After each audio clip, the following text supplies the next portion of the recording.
Hello everyone, कैसे हैं आप सभी लोग। स्वागत है आप सभी का भरपूर इस नए विषय की सीरीज में, यानी कि विज्ञान की सीरीज में। क्लास 11th की एनसीईआरटी बायोलॉजी हमारा चल रहा है अभी, चैप्टर 1। इसमें हमने क्या देखा है, जीवित जीव की विशेषताएं क्या होती है ये देख लिया, इसकी परिभाषा क्या होती है ये देख लिया, जीवों की विविधता ये देख लिया था हमने। इसके बाद हमने नामकरण देख लिया था कल। नामकरण को बड़े विस्तार से देखा था कि नामकरण क्या होता है, द्विनामी पद्धति, द्विनामी नामकरण पद्धति क्या होती है, किसने दी है, क्यों आवश्यक है, इसके नियम क्या है, नामकरण के मुख्य नियम क्या क्या होते हैं, वंश और जाति दोनों से मिलकर कैसे नामकरण होता है, ये सब हमने देखा था। आज हम इसके आगे की चर्चा करेंगे। तो आइए बिना कुछ देरी किए हम अपने टॉपिक की शुरुआत करते हैं। ठीक है, इससे पहले थोड़ा सा रिवीजन कर लेते हैं कि हमने अभी तक क्या क्या देखा है। हमारा पहला चैप्टर का नाम ही है जीव जगत। ठीक है, इसका नाम क्या है, जीव जगत।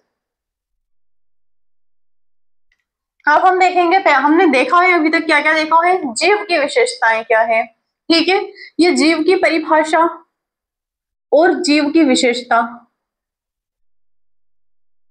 परिभाषा एंड विशेषता, इसकी विशेषताओं को ही परिभाषा दी है। लेकिन सबसे महत्वपूर्ण जीव की परिभाषा में क्या आता है, सेल्फ कॉन्शियसनेस, यानी कि हमारी चेतना। पहले प्रजनन दिया था लेकिन प्रजनन अब नहीं है, प्रजनन को हटाकर एनसीईआरटी ने अपना आंसर बदला है।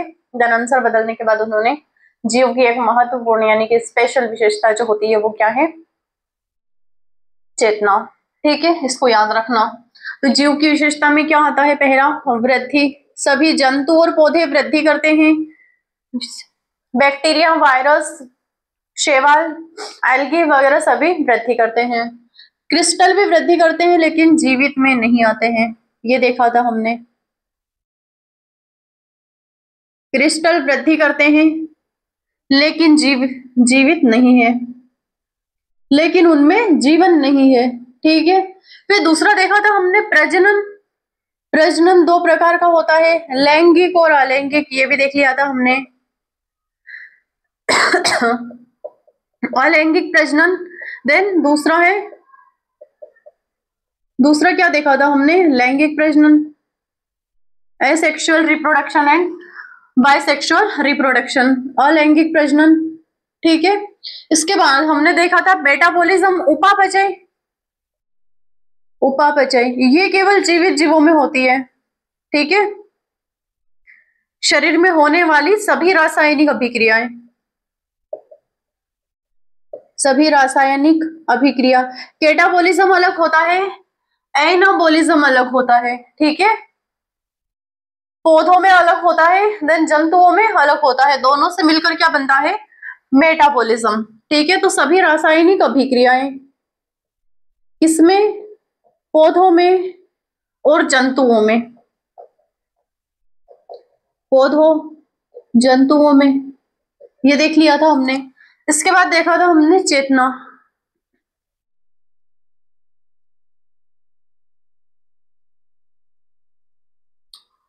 प्रतिक्रिया देना, क्रिया के प्रति प्रतिक्रिया देना, ये हो गई थी चेतना। ठीक है, ये तो हो गई थी हमारी जीव की परिभाषा यानी कि जीव की विशेषताएं, बड़े विस्तार से देख लिया था। फिर हमने देखा था कि भारत मेगा विविधता वाला देश है यानी कि बायोडाइवर्सिटी। अभी तक ज्ञात कुल कितनी प्रजातियां हैं, तो 8.7 मिलियन अभी तक हमारी अनुमानित प्रजातियां हैं पृथ्वी पर, पौधों और जंतुओं की। लेकिन वैज्ञानिकों के द्वारा पृथ्वी पर कुल प्रजातियां देख लेते हैं, यहाँ पर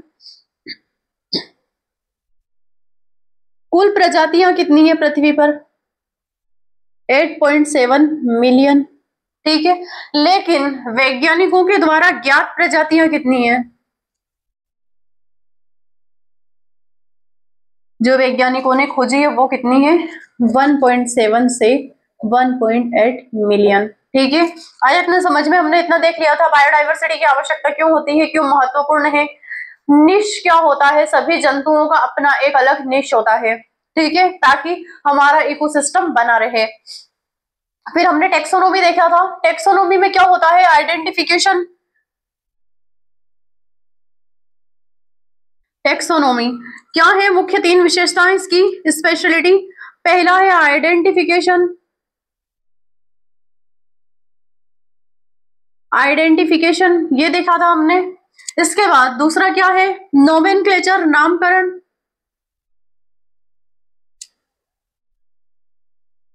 नोमेनक्लेचर, ठीक है। देन तीसरा है क्लासिफिकेशन, वर्गीकरण। ये क्या हो गई हमारी टेक्सोनोमी। इसके बाद हमने देखा था सिस्टेमेटिक,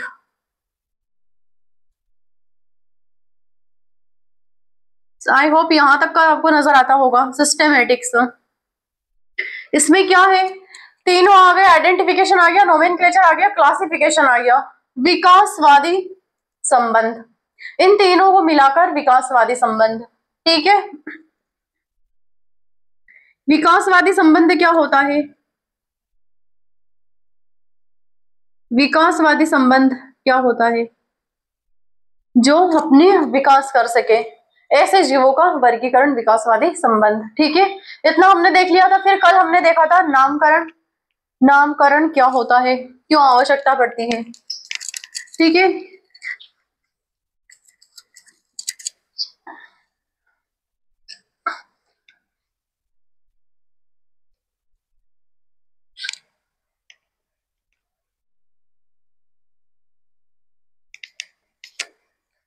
अब हम देखेंगे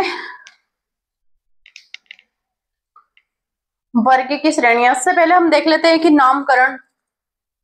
पृथ्वी पर अनेक प्रजातियां पाई जाती है, हमने देख लिया था कल कि नामकरण क्या होता है। एक बार और थोड़ा सा इसका रिवीजन कर लेते हैं।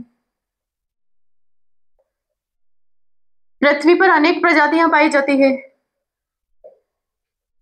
और हर स्थान पर अपनी भाषा, अपनी बोली अलग अलग होती है।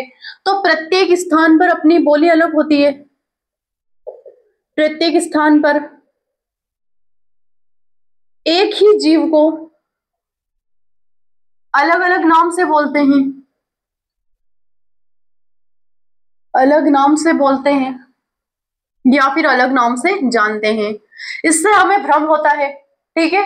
एक ही वस्तु को हर देश में, हर राज्य में, हर जिले में, यानी कि हर छोटे छोटे कस्बों में भी किसी वस्तु को अलग अलग नाम से जानते हैं और बोलते हैं, ठीक है।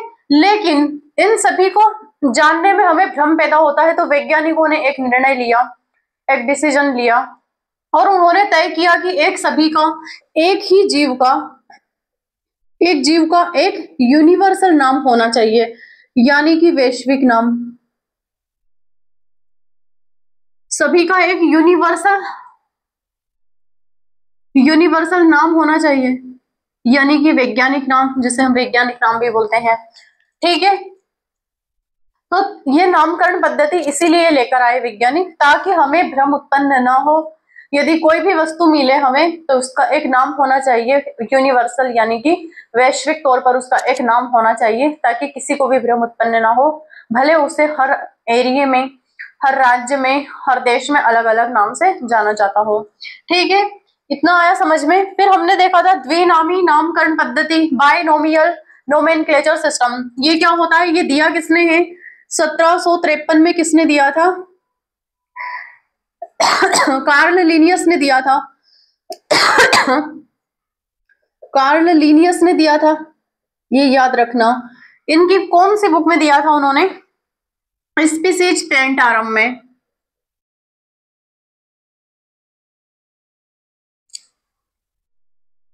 स्पीसीज प्लांटारम ये पुस्तक का नाम है उनकी, प्लांटारम, ठीक है। ये दिया किसने है, द्विनामी नामकरण पद्धति किसने दी है, कार्ल लिनियस ने दिया है। कौन सी पुस्तक में, स्पीसीज प्लांटारम में, ठीक है। इसके मुख्य 2 नियम क्या होते हैं द्विनामकरण पद्धति के, विशेषताएं और 2 नियम। विशेषता क्या होती है, वंश और जाति के आधार पर नामकरण पद्धति लाना, ठीक है। इसके 2 नियम होते हैं, वंश और दूसरा जाति। आज हम इन सबको देखेंगे, वंश क्या होता है, जाति क्या होती है, ठीक है। वंश हमेशा बड़े अक्षर में मिलता है, ये हमेशा बड़े अक्षर में, पहला अक्षर हमेशा कैपिटल होना चाहिए। जाति हमेशा छोटे अक्षर में, जैसे कि होमो सेपियंस। ठीक है, ये हो गया वंश और ये हो गई जाति, दोनों से मिलकर क्या बना? होमो सेपियन, मनुष्य। ठीक है, होमो क्या हो गया? वंश हो गया, एंड सेपियंस क्या हो गई? जाति हो गई। ठीक है, अब नामकरण के लाभ क्या क्या होते हैं? पहचानने में आसानी हो जाती है। हर देश में हर वस्तु को, यानी कि हर जीव जंतु को, हर पौधे को अलग अलग नाम से जानते हैं, लेकिन जब एक यूनिवर्सल नाम आ जाता है तो हमें पहचानने में आसानी हो जाती है। ठीक है, और भ्रम और दोहराव से हमें बचाव हो जाता है। और जीवों का जो अध्ययन होता है, उनका अध्ययन और वर्गीकरण सुव्यवस्थित रूप से हो जाता है। ये इसके लाभ होते हैं नामकरण के। अब देखेंगे हम टेक्सोनोमिकल कैटेगरी, यानी कि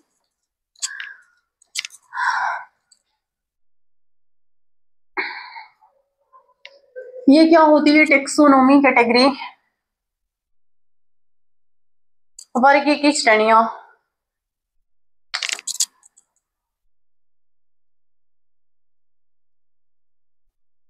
वर्ग की श्रेणियां, ठीक है, टेक्सोनोमिकल कैटेगरी। ये एनसीईआरटी ने इतना लंबा दिया है, कम से कम लगभग 1.5 पेज का, लेकिन हम इसे छोटे शब्दों में, छोटी छोटी बातों में जो हमारे लिए इंपॉर्टेंट है हम वही देखेंगे। ठीक है,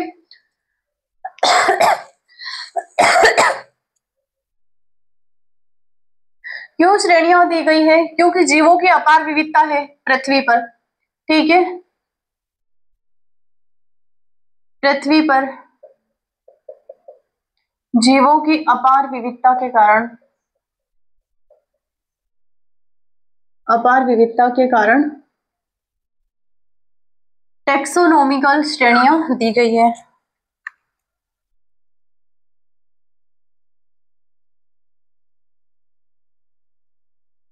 इन्हें व्यवस्थित करने के लिए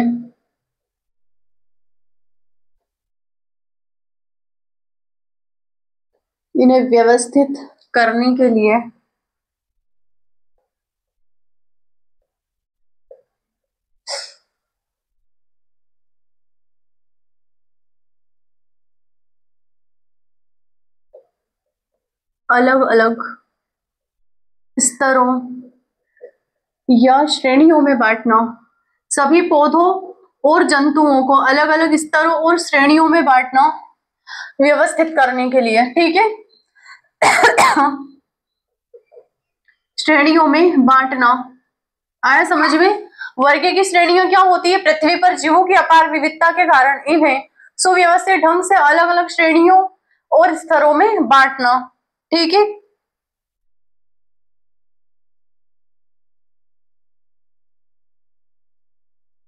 ये जो पूरी व्याख्या होती है इसे हम क्या बोलते हैं? वर्गीय अनुक्रम, यानी कि टेक्सोनोमिक हायरार्की।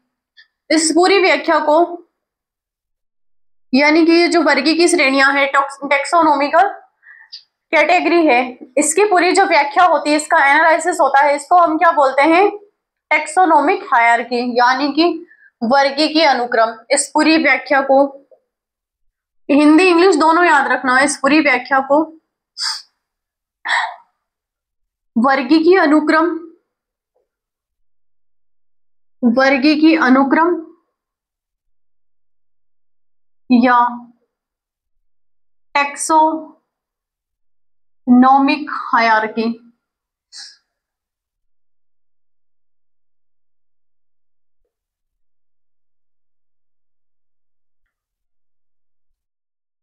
ठीक है, ये कहा जाता है। अब ये टेक्सोनोमिक हायरार्की क्या होती है, इसे हम देखते हैं। ये जो श्रेणियां होती है, इनको अलग अलग श्रेणियों में, यानी कि जीवों की जितनी भी विविधता होती है, पौधों की, जंतुओं की जितनी भी विविधता है, इन सबको एक कैटेगरी में बांटना, इनके गुणों के आधार पर अलग अलग स्तर में, श्रेणियों में विभाजित करना या फिर बांटना, क्या होता है? वर्गीय की श्रेणियां कहलाती है। इन्हीं श्रेणियों की इसकी जो पूरी व्याख्या होती है वो क्या कहलाती है? टेक्सोनॉमिकल हायरार्की, यानी कि वर्गीय अनुक्रम। अब वर्गीय अनुक्रम में होता क्या क्या है? तो पहले आता है हमारा किंगडम, ठीक है, राज्य, पौधों का भी राज्य होता है, जंतुओं का भी राज्य होता है। किंगडम, ये सिर्फ इस चैप्टर में इंट्रोडक्शन दिया है, हम इस पूरी यूनिट में पढ़ेंगे एनिमल किंगडम क्या होता है, प्लांट किंगडम क्या होता है, इन सभी के बारे में। राज्य दूसरा होता है, ये सबसे बड़ी यूनिट होती है वर्गीय की श्रेणियों की, यानी कि वर्गीय के अनुक्रम के। टेक्सोनोमिक हायरार्की की सबसे बड़ी यूनिट कौन सी होती है? राज्य, यानी कि किंगडम। दूसरा होता है संघ और विभाग, इसको इंग्लिश में क्या कहेंगे? Phylum, phylum and division, phylum and division, ठीक है। तीसरा क्या होता है? वर्ग, क्लास, इससे छोटा क्या होता है? क्लास, वर्ग।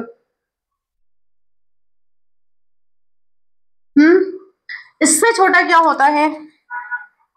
गण, ऑर्डर। इसको यहां लिख लेते हैं ताकि हिंदी इंग्लिश दोनों लिखने में आसानी रहेगी। क्लास से छोटा क्या होता है? गण होता है, गण यानी कि ऑर्डर, ठीक है। इससे छोटा क्या होता है? कुल, फैमिली, फैमिली से छोटा क्या होता है? वंश, जीनस,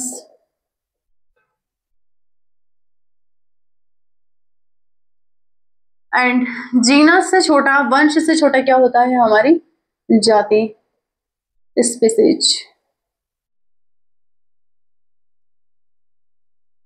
ठीक है। आया इतना समझ में कि ये जो वर्गीय की हायरार्की होती है, टेक्सोनोमिक हायरार्की होती है, इसके मुख्य अनुक्रम क्या होते हैं, यानी कि इसका फ्लो क्या होता है? सबसे पहले क्या आता है? सबसे बड़ी यूनिट क्या होती है इसकी? किंगडम होती है, यानी कि राज्य। उससे छोटी क्या होती है? इसको घटते क्रम में लिख लेते हैं, ये सबसे बड़ी है, इसके बाद यहां पर खत्म हो रही है, ये फिर छोटी है इससे, ठीक है, ये इससे छोटे है, ये रही यहां पर, ये इससे छोटी है, और इसके बाद ये इससे छोटी है। देन फिर वंश, फैमिली, फैमिली के बाद वंश आ गया। ये क्या लिख दिया मैंने? आई थिंक सब गड़बड़ हो गई है। ये रही, ये वंश के बाद ये हो गई जाति, ठीक है। ये हो गई हमारी टेक्सोनोमिक हायरार्की। अब देखते हैं जाति क्या होती है।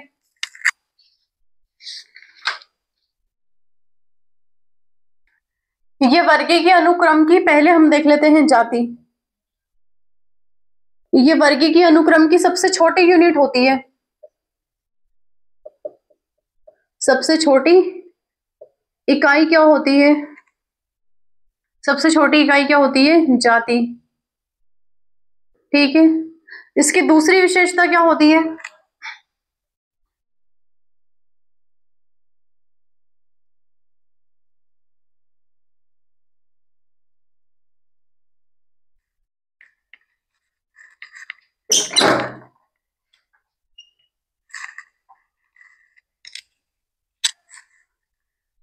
क्या होती है वर्गीय के अनुक्रम, यानी कि टेक्सोनोमिक हायरार्की की सबसे छोटी यूनिट क्या होती है? जाति होती है, ठीक है।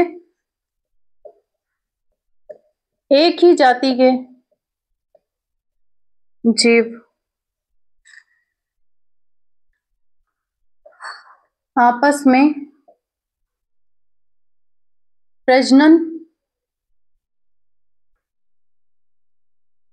करके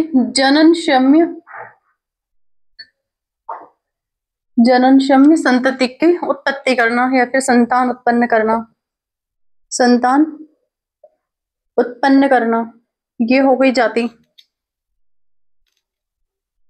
ठीक है, जाति में क्या होता है, टेक्सोनोमिक हायरार्की की सबसे छोटी यूनिट होती है। दूसरा, एक ही जाति के जीव आपस में प्रजनन करके जननक्षम संतान का उत्पन्न करना है या फिर संतान की उत्पत्ति करना।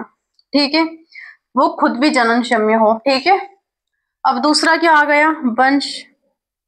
पीछे से चल रहे हैं, ये सबसे छोटी इकाई है हायरार्की की। इसके बाद आ गया वंश। वंश में क्या होता है,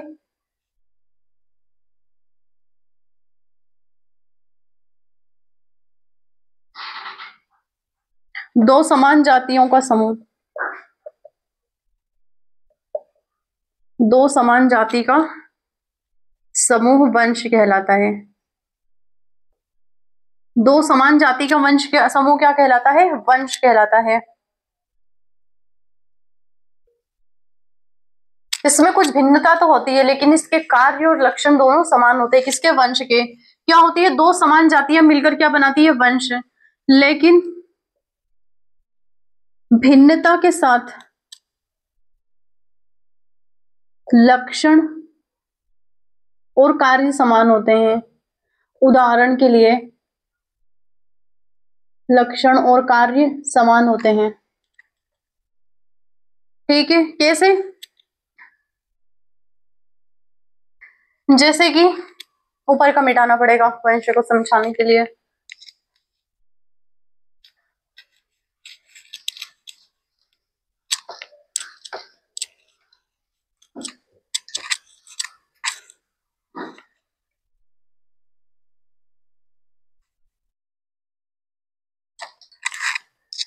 वंश क्या होता है, दो समान जाति का समूह वंश कहलाता है।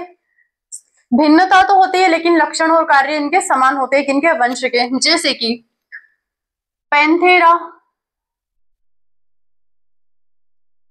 पैंथेरा लियो, ये वंश है और ये जाति है। फिर आ गया पैंथेरा टिग्रिस, पैंथेरा टिग्रिस। ठीक है, एक और आ गया तेंदुए का नाम, पैंथेरा, क्या आ गया, पैंथेरा पार्डस। ठीक है, ये हो गया सिंह का नाम यानी कि लोयन, ये हो गया टाइगर का नाम यानी कि बाघ का, और ये हो गया तेंदुए का नाम। तीनों मांसाहारी प्रकृति के हैं, ये इनका लक्षण दर्शाता है। ठीक है, तीनों का वंश समान है, पैंथेरा वंश के हैं ये तीनों, लेकिन तीनों की जातियां समान है। जाति में भिन्नता होती है लेकिन कार्य और लक्षण में समानता होती है। क्या कार्य है तीनों का, इकोसिस्टम बनाना, मांसाहारी होकर प्रकृति के इकोसिस्टम में योगदान निभाना।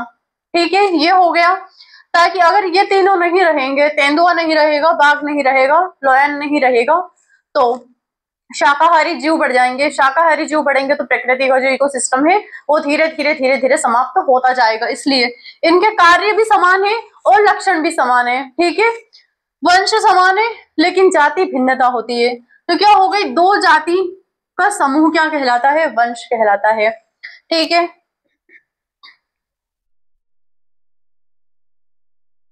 इनका वंश हो गया पैंथेरा,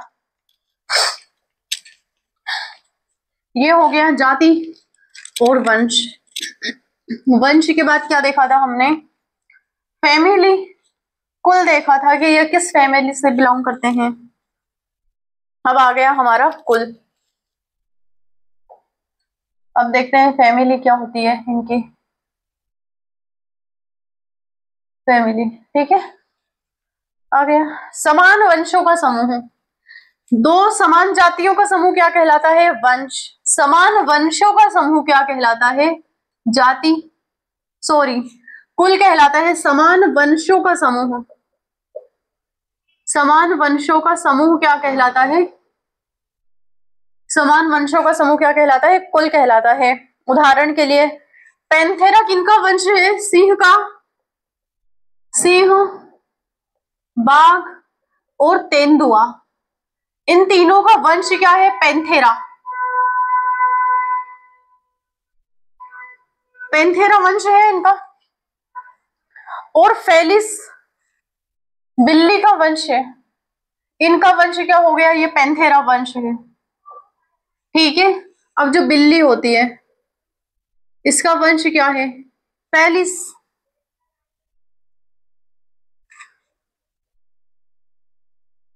ये हो गया बिल्ली का वंश।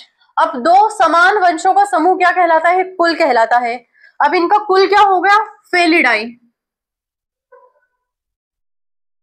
फेलिडाई, ये क्या हो गया, इनका कुल हो गया। किनका, दो समान वंशों का। किनका, एक तो सिंह का, बाघ का, तेंदुए का, इन तीनों का वंश सेम है। बिल्ली का भी थोड़ा थोड़ा वंश इनसे मिलता जुलता है, क्योंकि बिल्ली और टाइगर, बाघ, ये दोनों का जो वंश है सेम सेम होता है, मिलता जुलता है। तो दो समान वंशों का जो समूह होता है, दो या दो से अधिक समान वंशों का समूह क्या कहलाता है, कुल कहलाता है। यानी कि शेर जो है वो बिल्ली के कुल का है, बिल्ली है वो शेर के कुल की है, बाघ के कुल की है। ठीक है, आया इतना समझ में। इन तीनों का कुल क्या कहलाता है, फेलिडाई। ये क्या हो गया, इनका कुल हो गया, यानी कि इनकी फैमिली हो गई। अब मनुष्य का वंश देख लेते हैं, होमो, ये मनुष्य का वंश है, मानव। ठीक है, और जो पेन वंश होता है वो किनका वंश होता है, चिंपैंजी का, चिंपांजी। ये चिंपैंजी का वंश क्या होता है, पेन होता है। ठीक है, इन दोनों का जो वंश है, ये जो दोनों वंश मिल हैं, किनका, एक तो मानव का और एक चिंपैंजी का, इन दोनों का वंश मिलकर क्या बनाता है, होमिडाइट। होमिनिडाई। ठीक है, ये किसका कुल हो गया, मनुष्य का। ठीक है, हमारा कुल क्या है, होमिनिडाई, दो वंशों से मिलकर बना है। मानव का वंश क्या है, होमो, चिंपैंजी का वंश क्या है, पेन। इन दोनों से मिलकर क्या बनता है, कुल होमिनिडाई। ठीक है, आया इतना समझ में। अब देख लेते हैं गण, ये क्या होता है, समान कुल का समूह। ठीक है, ऑर्डर, ये क्या होता है, ये भी समान कुल का समूह, समान कुल का समूह क्या कहलाता है, गण कहलाता है। ठीक है, देखते हैं कैसे। अब फेलिडाई क्या हो गया, बिल्ली का परिवार। कुत्ते का परिवार क्या हो गया, कैनिडाई। जैसे कि हमारे मनुष्य का परिवार क्या है, मनुष्य की जो फैमिली है, मनुष्य का कुल है, ये क्या है, होमिनिडाई। यहाँ पे लिख लेते हैं कि मानव का परिवार, मानव का परिवार, ये है हमारा परिवार, होमिनिडाई। कोई पूछते हैं कि हमारी जाति क्या है, तो बता सकते हैं खुशी खुशी कि हमारी जाति स्पीशीज है। हमारा वंश क्या है, तो हमारा वंश होमो है। हमारी फैमिली क्या है, तो हमारी फैमिली होमिनिडाई है। इस वजह से किसी भी जाति, किसी भी वंश, किसी भी हम किस कैटेगरी में आते हैं, उसका अभिमान करने की हमें कोई आवश्यकता नहीं है। इसी भ्रम को दूर करने के लिए कार्ल लिनियस ने यह सिद्धांत दिया है टेक्सोनोमी का, और इसको वर्गीकरण में विभाजित किया है, ताकि हम समझ जाएं कि हम है कौन। ठीक है, आया इतना समझ में। तो ये होमो हो गया हमारा वंश, और होमिनिडाई हो गया हमारा परिवार। अब बिल्ली का परिवार क्या हो गया, दो समान कुल का समूह क्या कहलाता है, गण। जैसे कि बिल्ली का परिवार, बिल्ली का परिवार ऊपर लिखा है, कौन सा है, बिल्ली का परिवार, फेलिडाई। कुत्ते का वैज्ञानिक नाम होता है कैनिस डोर्सेटा, फेलिडाई। देन कुत्ते का परिवार, इनका भी परिवार होता है, हमारा ही नहीं होता है। ठीक है, कुत्ते का परिवार ये क्या होता है, केनिडाई। ये केनिडाई है, केनिडा, केनिडा, कनाडा नहीं है। ठीक है, ये केनिडाई है, कनाडा नहीं है। आए समझ में। तो बिल्ली का परिवार क्या होता है, फेलिडाई। कुत्ते का परिवार क्या होता है, केनिडाई। इन दोनों से मिलकर क्या बनता है, कोर्निवार्सा। ठीक है, इनका गण क्या कहलाता है,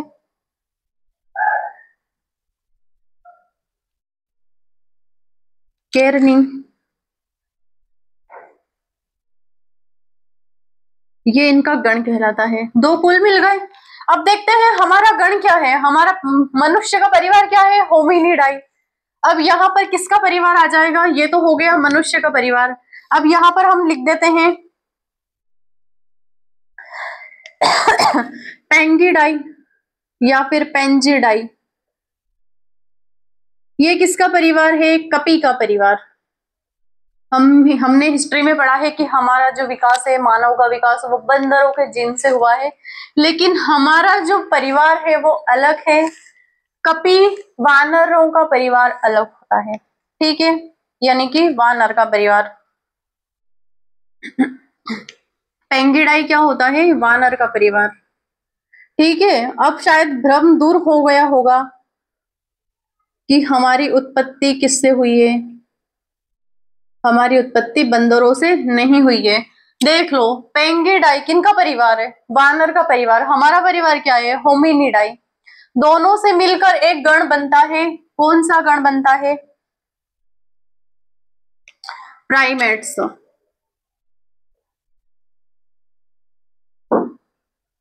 ठीक है, क्या हो गया, गण क्या होता है, समान कुल का समूह, ठीक है, ध्यान रखना ये समान कुल का समूह है। जैसे कि बिल्ली का कुल क्या है, फेलिडाई, कुत्ते का कुल क्या है, कैनिडाई, लेकिन ये कौन से गण में आते हैं, कार्निवोरसा गण में आते हैं, यानी कि कार्निवोरसा इनका एक ऑर्डर है, ठीक है। ये इनकी गण से भी ऊंची इकाई हो गई। हमारा कुल क्या है, होमिनिडाई। वानर का कुल क्या है, यानी कि जो वानर होते हैं, बंदर अलग होते हैं, कपी अलग होते हैं, वानर अलग होते हैं, मनुष्य अलग होते हैं। अब मत बोलना कि हमारा जो विकास है वो बंदरों के जीन से हुआ है, ठीक है। आया इतना समझ में, आज समझ में आ गया होगा। ये पेंगिडाई, पेंजिडाई इनका अलग कुल होता है वानर का, हमारा अलग कुल होता है होमिनिडाई, ठीक है। चिंपैंजी और मानव दोनों के वंश से क्या मिलता है, होमिनिडाई। पेंगिडाई पेंजिया जो होते हैं, पेंजिडाई ये वानर का समूह होता है और हमारा समूह होता है होमिनिडाई। इन दोनों से मिलकर क्या होता है, प्राइमेट्स, ये हमारा गण बन जाता है। अब वर्ग देख लेते हैं कि वर्ग क्या होता है, क्लास क्या होती है। दो समान गणों का समूह, ठीक है, ये समान गणों का समूह क्या कहलाता है, समान गणों का समूह वर्ग कहलाता है, ठीक है। अब कार्निवोर्स, प्राइमेट्स, इन दोनों से मिलकर क्या बन जाता है, मैमल्स, यानी कि स्तनधारी। किधर लिखें, ऊपर लिख देते हैं, एक फ्लो बिगड़ जाएगा यहाँ का, ठीक है। वंश के बाद क्या आ गया हमारा, वंश के बाद हमने कुल देखा है, कुल के बाद गण देखा है, गण के बाद हम वर्ग देख रहे हैं। वर्ग क्या होता है कि समान गणों का जो समूह होता है वो वर्ग कहलाता है। कौन कौन सा वर्ग है हमारे पास, वो देख लेते हैं। पहला है प्राइमेट्स, जो हमारा गण है, प्लस कुत्ते और बिल्ली के परिवार से क्या मिलता है, कार्निवोरसा, ये देख लिया, कार्निवोरसा ये गण है, ठीक है। तीसरा गण क्या है हमारा, रोडेंशिया, रोडेंशिया, ठीक है। इन सभी से मिलकर क्या बनता है, वर्ग बनता है, यानी कि क्लास बनती है। कौन सी क्लास, हम कौन से वर्ग में आते हैं, तो मैमल्स में, मैमलिया, मैमलिया यानी कि स्तनधारी। स्तनधारी में कौन कौन आते हैं, ऐसे बनते हैं स्तनधारी, ठीक है। तो पहले क्या हो गई थी, समान जातियों का समूह क्या कहलाता है, वंश कहलाता है। समान वंश का समूह क्या कहलाता है, कुल कहलाता है, जीनस कहलाता है, फैमिली कहलाता है। समान वंशों का समूह क्या कहलाता है, कुल कहलाता है। समान कुल का समूह क्या कहलाता है, गण कहलाता है। समान गण का समूह क्या कहलाता है, वंश यानी कि वर्ग कहलाता है। इतना हो गया था हमारा। अब हम देखते हैं आगे।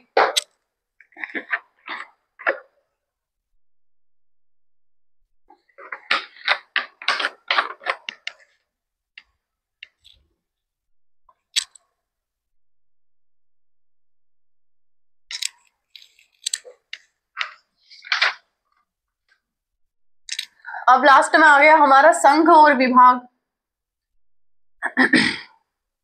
संघ विभाग, ठीक है। ये क्या होता है?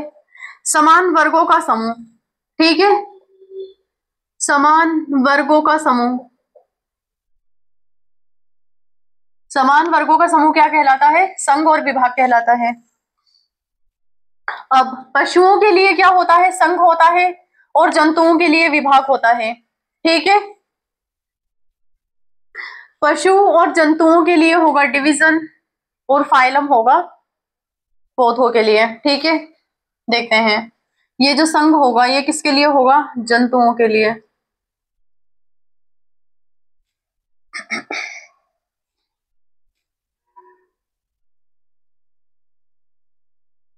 जंतुओं के लिए, ठीक है। और ये जो विभाग होगा, डिवीजन होगा, ये हो गया फाइलम, और ये हो गया डिवीजन पौधों के लिए, ठीक है।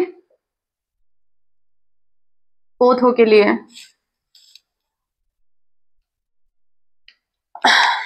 तो आज के लिए इतना ही, फिर हम देखेंगे अगली कक्षा में कि राज्य क्या होते हैं, और किंगडम ही बचा है वो भी देख लेते हैं, थोड़ा सा ही तो बचा है लास्ट में।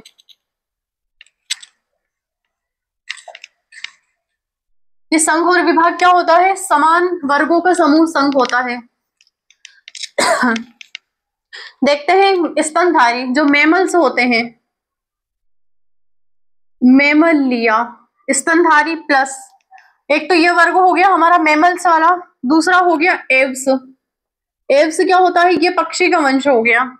स्तनधारी अलग होते हैं, पक्षी अलग होते हैं। उभयचर अलग होते हैं, एम्फीबिया।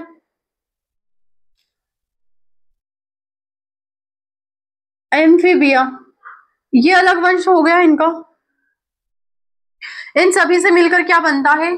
संघ बनता है, ठीक है। कौन सा संघ बनता है? कोरडेटा, ठीक है। इन सभी से मिलकर कौन सा संघ बनता है? कोरडेटा। ये स्तनधारी हो गए। स्तनधारी कौन? जिनके कान, ईयर पिन्ना दिखता हो, पूरे शरीर पर बाल दिखते हो, वो स्तनधारी है, पक्षी। और ये हो गए उभयचर। उभयचर कौन होते हैं?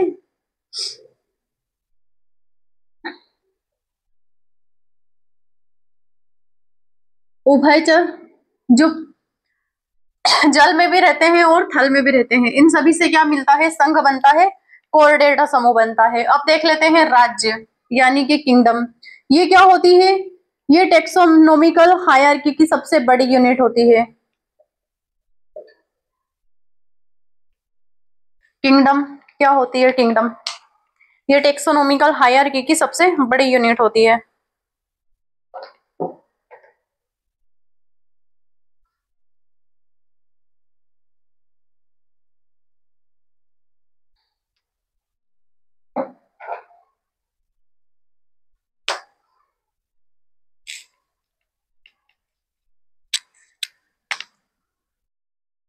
वर्गीय की श्रेणी की सबसे, वर्गीय की श्रेणी की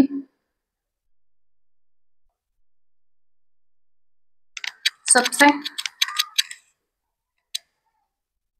ऊंची और बड़ी श्रेणी, सबसे ऊंची और बड़ी श्रेणी, ठीक है। इसमें होता क्या है? यानी कि दो संघ मिलकर, यानी कि दो कोऑर्डिनेटा होते हैं, वो मिलकर एक बड़े समूह का निर्माण करते हैं। सभी संघों और विभागों का समूह,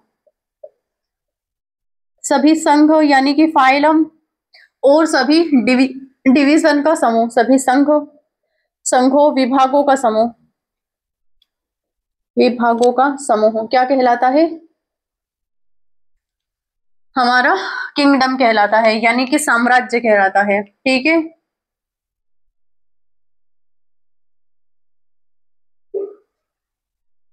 परंपरागत रूप से कितने राज्य होते हैं? 2 राज्य होते हैं हमारे देश के, नहीं, वर्गीय की श्रेणी में, टेक्सोनोमिक हायरार्की में 2 राज्य होते हैं। पहला होता है जंतुओं का और दूसरा हो गया पौधों का, ठीक है। ये हो गया इतना जंतु और पौधों का राज्य। ये हो गए। आधुनिक वर्गीकरण में 5 और 6 राज्य प्रणाली होती है। जो आधुनिक वर्गीकरण आई है अभी,